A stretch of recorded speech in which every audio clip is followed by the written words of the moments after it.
afternoon, everyone. My name is Professor Douglas Bourne. I'm Director of the Development Education Research Centre, University College London Institute of Education, and Chair of the Advisory Board of the Academic Network of Global Education and Learning, known as ANGEL. I'd very much like to welcome you to this afternoon's ANGEL seminar, which is on the theme of cooperation on global learning between NGOs and schools. And very pleased that we got three speakers this afternoon from the University of Bamberg, Professor Annette Scheunpflug, with her two of her former doctoral students, Marina and Nina, both of whom have been involved in research on working with NGOs and charity sector around the field of global learning.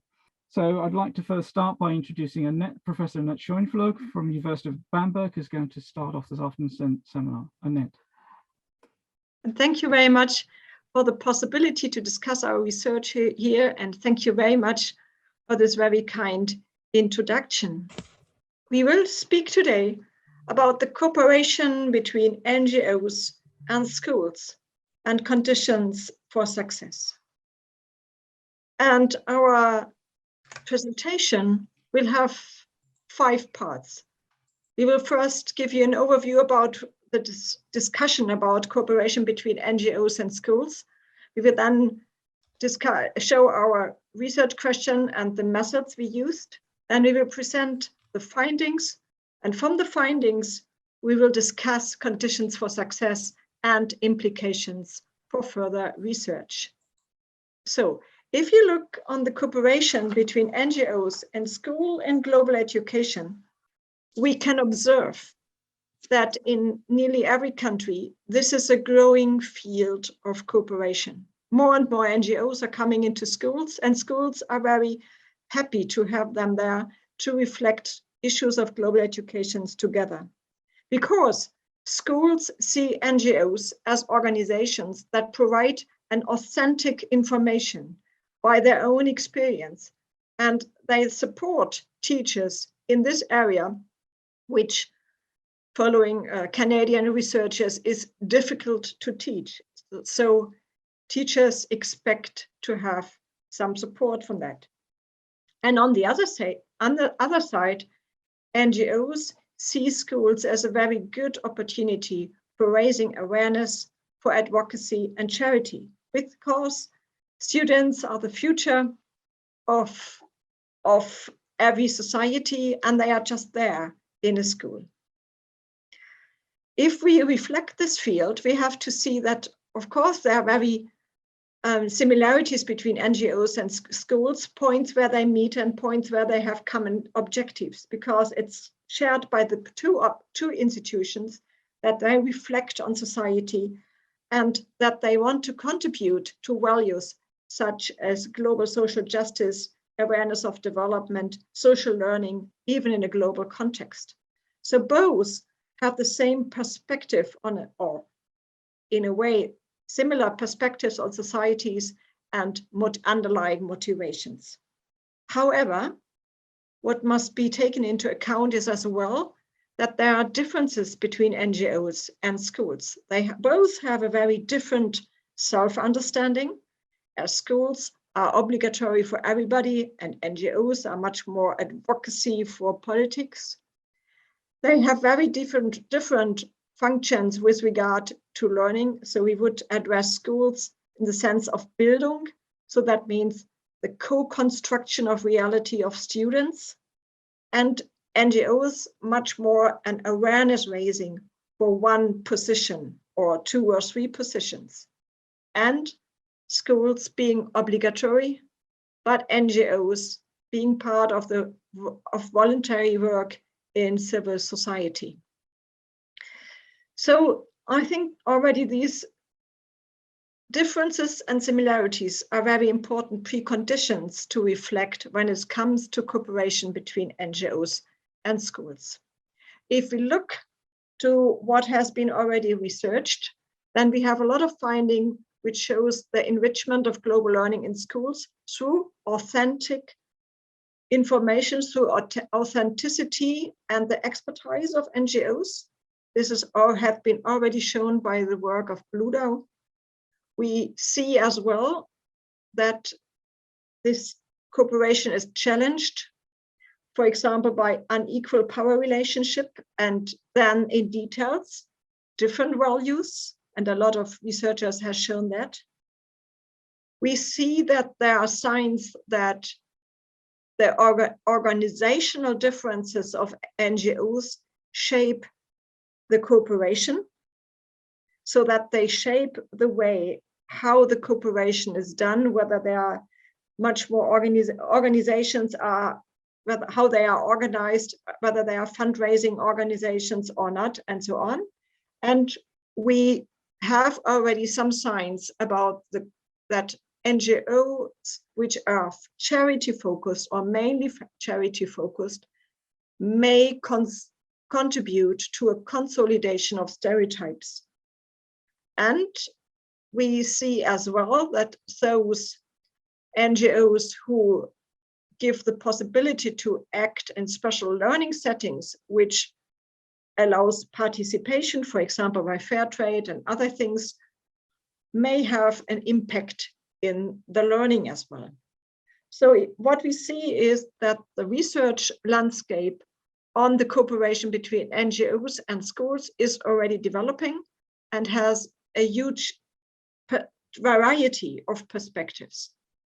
So the question which is what we wanted to explore this afternoon and where we want to show our research is now reflecting the question, what are the conditions for success in NGO-school cooperation in global learning?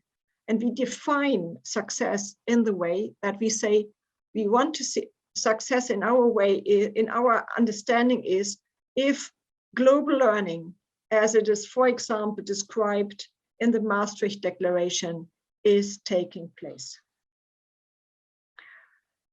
So if you want to research this research question, you need a model about about the relation between what NGOs are doing and then global learning at the end with the students. And our model looks like that we reflect on an input, which is done by NGO professionals, but of course others have an input as well, as the social, cultural environment and the teacher. And this leads to different settings of learning. And then by these different settings of learning, a learning outcome on the student side is produced. On the student side, which on the one hand side is related to beliefs and worldviews, and on the other hand, to competencies. As competencies and beliefs and worldviews are very linked to each other and sometimes overlapping because a certain belief could already be very close at a competence. We see them intertwined and have them, and therefore this symbol of a puzzle which is fitting like this together, having an overlap, has been chosen. So for our research and what we will now show you, we will have not been able to control each of these aspects. What we will show you is the relation between professionals, the setting of learning, beliefs, worldviews, and the competences. So we cannot say something about or very few things about the teachers in this context and the social and cultural environment in which the cooperation took place. Our studies, or what we will present here, is based on two different studies with different methods. One study is the study which will be presented by Lena Eich, who was reflecting and researching the acting of NGO professionals by 16 narrative interviews with professionals, and the sampling criteria had been the NGO institutional objectives and the age, gender, professional background, and type of employment of the employees.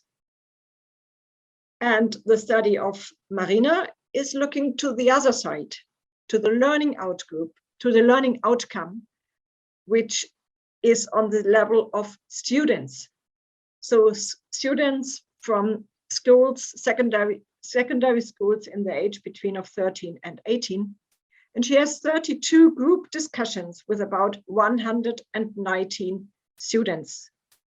And her sampling criteria have been the type of schools, because you know that in Germany schools are secondary schools have very different types. The age of the students, and the degree of participation, yes.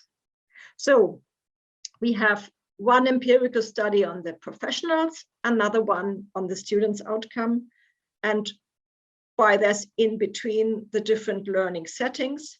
And by this, we want to get an idea about the conditions of global learning in a cooperation between NGOs and schools.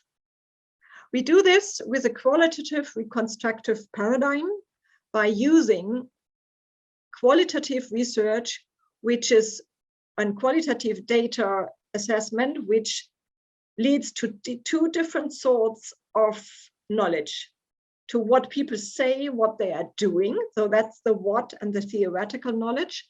And by the way, how they are telling about this, we are reconstructing, and that is then therefore the name of the paradigm, their values and beliefs behind.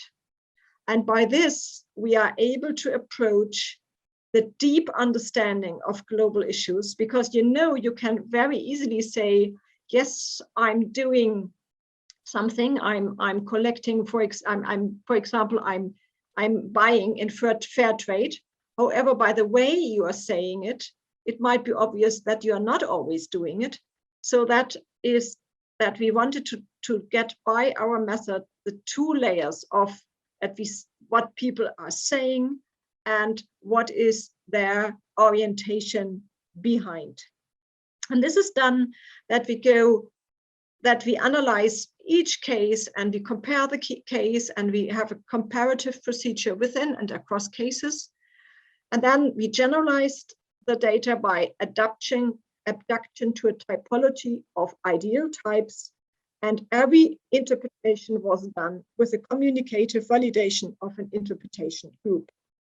So by that we really can be sure that our interpretation of data is strong enough to what we want to see as findings. So we start now with the professionals, and I give the floor to Lena. Thank you.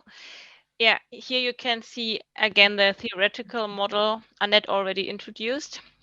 Now we will have a closer look at the input side, and I will present you some findings from my research project about NGO professionals.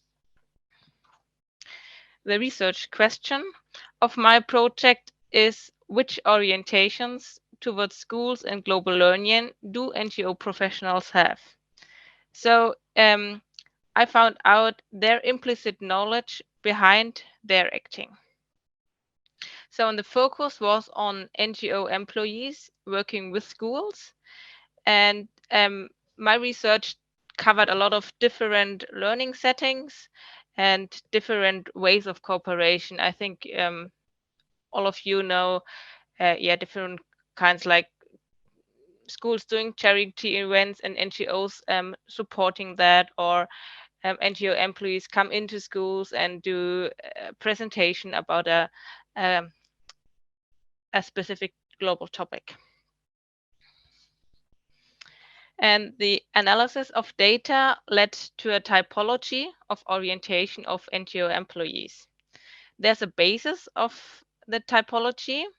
This means that all interviewed NGO professionals implicitly perceive schools as legitimate space for NGOs and their action, even though they are not part of the school.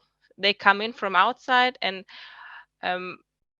a lot of NGO professionals do not have a professional background in schools, but implicitly they see schools as their space for action. Moreover, 3 different types of orientations were constructed that orientate the acting of the NGO employees in global education. And each of these types is characterized by three aspects: the content and the processes of cooperation, and the way how the school setting is perceived by the NGO employees. And I will now present the three types. For type 1, the type transfer of truth, it is characteristic that a specific global topic is transferred to the pupils. For example, a position about global justice or how to achieve more global justice. And by transferring this, a claim to truth shows up. So the NGO employees somehow think that they know the truth about the world, about their topic. And moreover, for the NGO employees, it is orientating that teaching causally leads to learning. So they have their own teaching mission. And so the learning setting for the type transfer of truth can be described as an advocacy setting, advocacy for a specific global topic. Schools are perceived as thematic-oriented institutions where especially global topics are covered. And moreover, the compulsory character of schools show up. That is that, the pupils are there, and they have to be there, and there are different subjects in a different time order, and the NGO employees can just use it for their own objectives and their The main topic of type engagement learning is different. It's acting in global solidarity. This means that it is important to the NGO employees to foster concrete action and the ability to act. And there, the professionals acting is guided by the concept that acting can be learned by acting. For example, in NGO projects and charity projects or other projects, or in other words, learning by doing. This describes the orientation of this type quite well. School is perceived as a place of global citizenship and solidarity. Pupils and teachers have freedom and free space for global solidarity actions, like, for example, charity events. Even though global solidarity is, of course, much broader than charity, the NGO employees I interviewed often referred to charity settings in schools. The type edutainment is very different from the other two types. It is characterized by the aspect of suspension, though that is very central to this type. It means that neither a specific content nor the aim of initiating learning guides the NGO employees acting. Of course, the professionals, they talk about education on global issues in schools when I interviewed them and when they talked about their experiences in schools. But actually, there was no evidence that they aim at enhancing learning about specific topics. The processes in the NGO school cooperations rather constitute as entertaining pupils. So the learning setting can be described as edutainment. And the school setting is implicitly perceived by the NGO employees as a hollow structure, enabling the access to an audience, not to learners. And teachers are often described in the role to organize that setting, that all pupils are there and are have a discipline, and they listen and everything is quiet. So that is the typology I constructed from the data. So what can be said about the orientations of NGO professionals against the backdrop of this typology? For the two types, transfer of truth and engagement learning, it is characteristic that NGOs want to bring in their authenticity for global development and civic engagement. So NGOs, their positions and their topics are very important for the cooperation, and they dominate the schools and their relevancies. And learning at schools is seen as an opportunity to transfer NGO contents. Compared to that, the type edutainment is, the orientations of the type edutainment are very different. So here it becomes apparent that NGOs do not have global education in schools in mind. Education remains a blind spot. So yeah, it's they do not enhance global education with in their orientation. It's not so important. So far from my research project. So I hand over to Marina and the side of learning outcome. Okay, thank you. We will now turn to the right part of the diagram, the learning outcomes of students involved in a setting enabled through NGO-school cooperation. The research that was carried out regarding the learning outcome of students was focused on students who were participating in a charity-based setting that was organized in the cooperation of an NGO and a school, and of course teachers. And the research question was, what are the orientations of students participating in charity-based NGO school cooperation? The term orientation here refers to what Annette before described as a theoretical knowledge. It refers to implicit action guiding knowledge that students acquire when they are involved in certain settings of learning, in this case, a charity-based setting. So for example, child sponsoring, sponsorship runs to collect donations for projects in countries of the Global South, other donation fundraising activities. So that was the focus of the study. Let's now have a look at the findings. The first central result is that the students experience the charity-based setting as a situation with a clear distribution of roles. They see themselves as givers and see the other side as receivers of help, recipients of help. The empirical evidence then shows that primarily economic differences between the two sides are decisive for this construction of asymmetry. So the students in these charity settings experience themselves as materially and economically superior and see the other side as mainly characterized by its neediness. So there's a clear construction of asymmetry in charity-based settings of learning. And then the second important result is that within this charity-based setting, students are guided by the expectation that the NGO enables authentic forms of action, meaning that in that charity setting that they are involved in, that they're really doing something to tackle, for example, poverty issues. And in a similar way, they expect that in the context of this now really authentic situation, they expect that they are provided with authentic information, meaning that through this context, they get a true and credible insight that they would not get without the support of the NGO. The construction of asymmetry and the expectation of authenticity are two aspects that are visible in all the students' experiences. The analysis of group discussions that were carried out then led to the identification of three types of orientations or experiences. And these are named generalization, concretization, and distancing.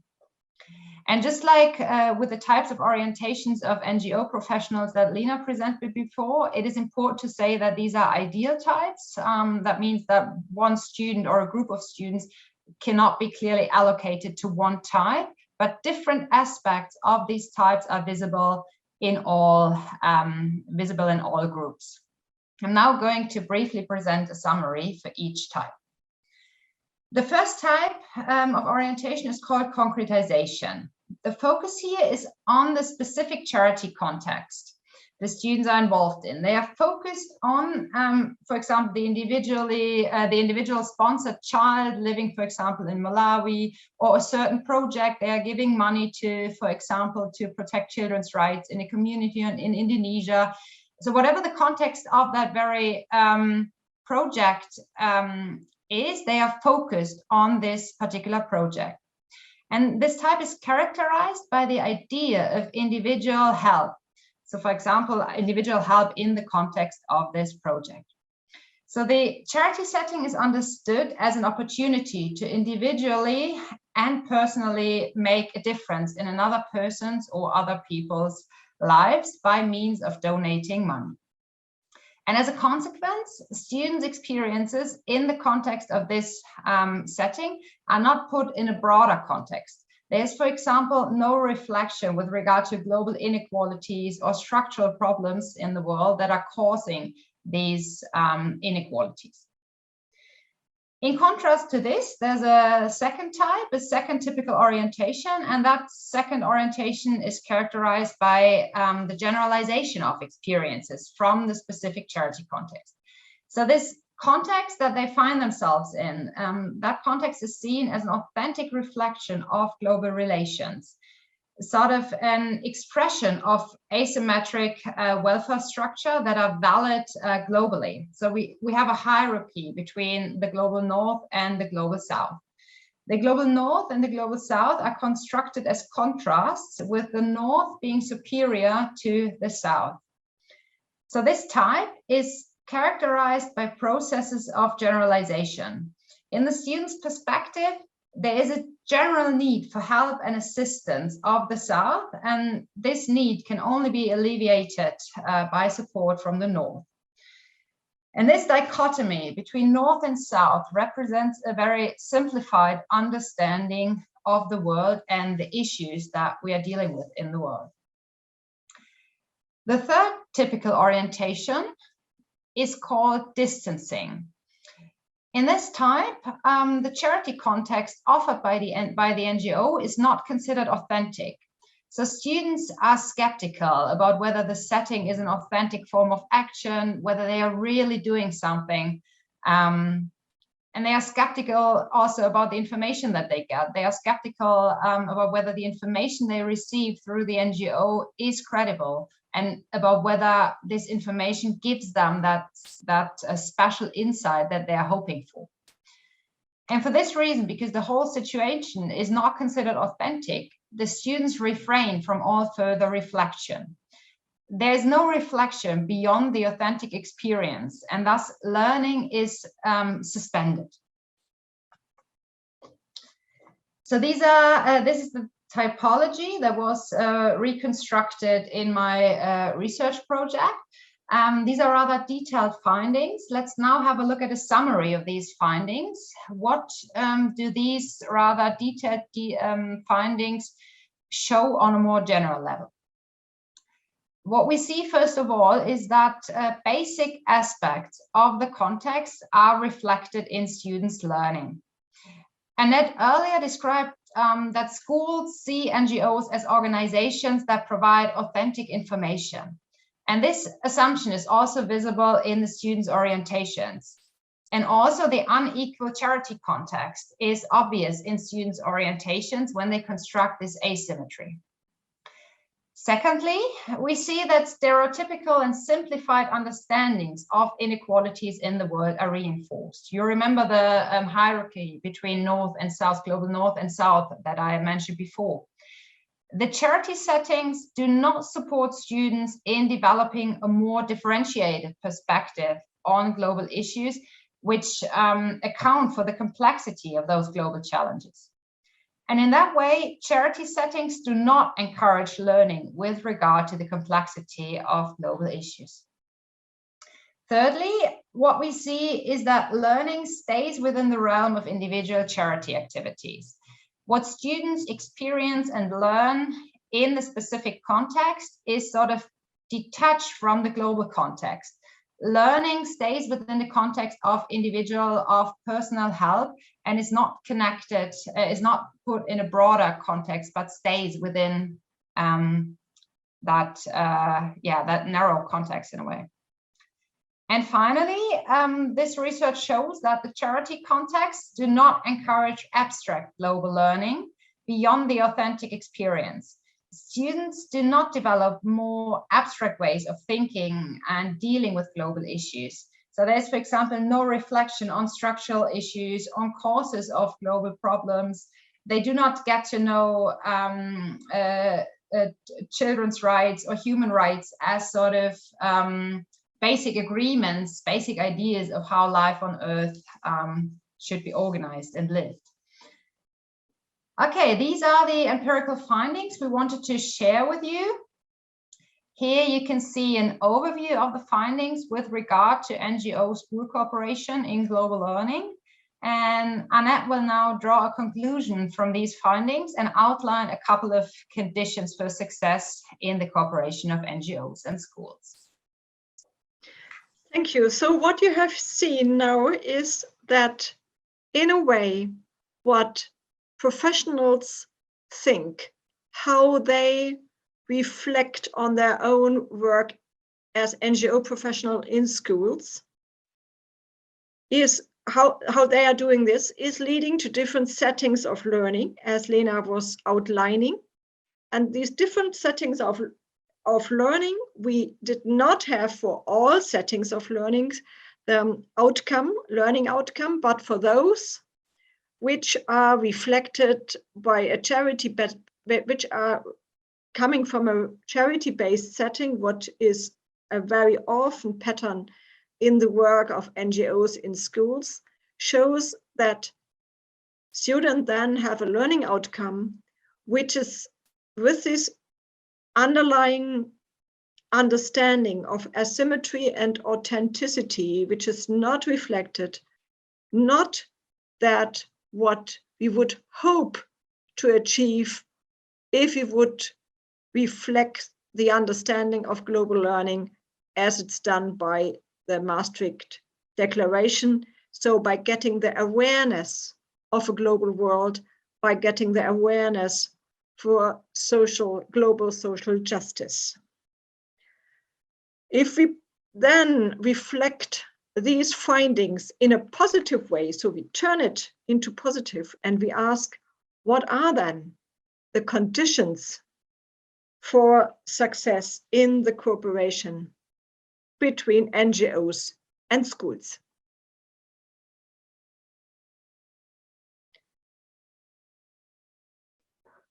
No, I'm frozen. I will wait a moment. Do you hear me? Yes, you're okay. Yes. Okay, so you hear me, but the PowerPoint is not moving, but I just will wait and then it will work. Okay. No. Okay. So, conditions for success. So what we have in one way, what became very obvious, that the cooperation with NGOs can enrich learning in schools, but it does not automatically lead to a better learning setting. So that means NGOs need really to reflect on what they are doing in schools and how they are doing it. We have seen from our research as well that the self-understanding of NGO employees matters. So the training of NGO employees need to understand the realities in schools and to engage with teachers. Because if they have the understanding that schools is something which is not the real learning or a difficult place for learning, this will in the cooperation not lead to a sound global understanding. Third, we can see from our findings that it is very important that NGOs promote learning experiences beyond charity, because charity is in a way, and it is in a way a problem for the understanding of the world and for what you learn. In a lot of cases, NGOs think that charities to do something is something which helps to understand by the didactic which is used on globalization and which might help to engage in the world. However, they teach much more this asymmetry. And as we do not want to emphasize this asymmetry, to promote learning is a very important aspect for a successful cooperation between NGOs and schools. The next aspect is, from our findings, we see that the learning itself needs a broader context beyond the specific experience of the NGO itself. Every NGO in working in the Global South or in engaging in global issues has its own experience, its own specific perspectives. But what is very important that students learn about global issues is that from these specific experiences of one specific NGO, an abstraction to contexts and to the global understanding is done.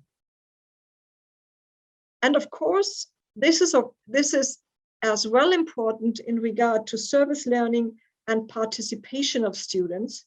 So that means that it's not only done in an abstract way by only reflecting, but by leading to broader services and broader participation.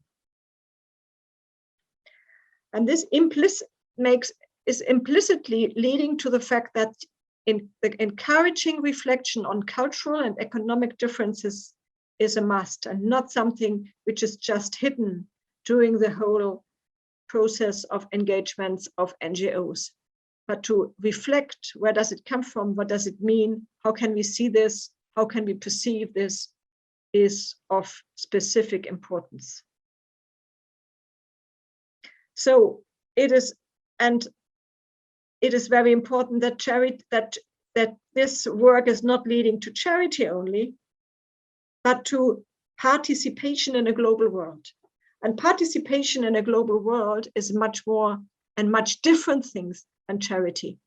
It involves cultural work, it involves global networking, it involves volunteering in a broader perspective.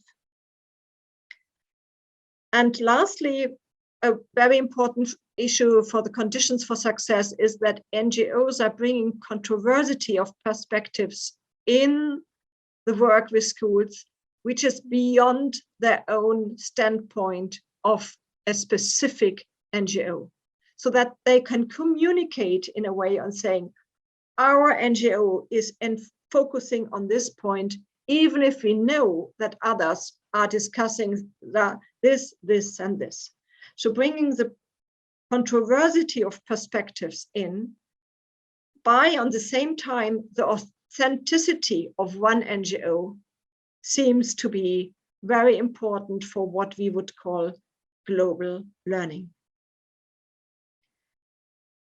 However, from our research, we see a lot of implications because this is only a starting point.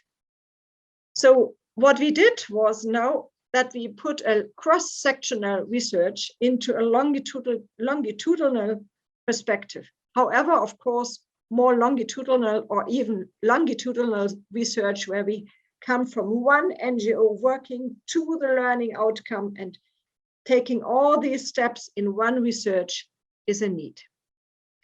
In addition, of course, we need much more work on the relations between beliefs of professionals, setting of learning, beliefs of teachers, and setting of learnings together with NGO professionals. And of course, the input of the social cultural environment. We need much more research on the relation between the learning setting and beliefs and worldviews and the related competences. As in our research, this was a starting point, and it was important to have this, but however, as it was focusing mainly on the charity perspectives, of course, it would be very important to have the other aspects as well. So that means in addition that research on further components is now a need. So the further components of working with schools, so beyond the learning settings we had in our research. So I hope that you got a little bit an insight of what we had been doing, and that you feel motivated to contribute to this model with your own research, so that we really hope to come now to an interesting discussion. Thank you very much that you listened to us. So thanks everyone for coming along this afternoon, and thanks again to Marina, Annette and Lena for their excellent contributions and a very informative debate I think we've had, and hopefully first of a number I hope we'll have about the relationship of NGOs and global education. So thanks everyone. Thanks for their participation.